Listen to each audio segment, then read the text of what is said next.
When I was going to college, I spent a vast majority of my time in science classes. Unfortunately, that overlapped with art classes. So while I had a passion for art, I was really never able to fulfill that until one summer I took a college course in ceramics and just absolutely fell in love with it.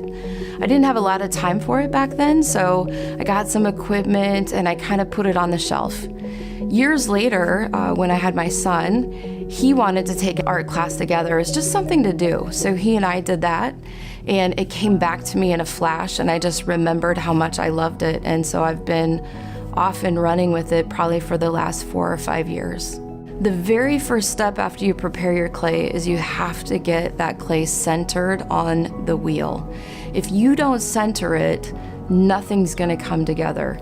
And so I spent weeks and months frustrated because I could not get that piece of clay centered properly.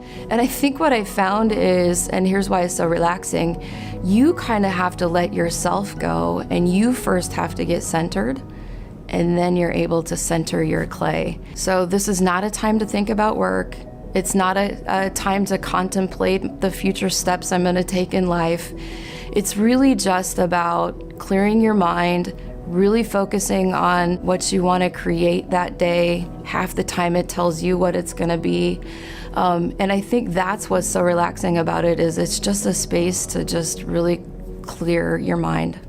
This is an example of something that's not so functional, but looks great on the shelf. Not super easy sometimes to get lids that actually fit. So I went through a period of just trying to teach myself how to do that well. You use some different chemicals and different minerals, and honestly, like every time you take it out of the kiln, it's like Christmas, because you really never know what you're gonna get. You know, I think there are some parallels that you can draw from pottery, business, life, and so it takes me to thinking about coaching and mentoring. It's not about trying to form people into your vision of what they should be or what they should achieve or how they should act. It's really getting to know the people you're working with and understand what their aspirations are, what inspires them, and learn how can you help?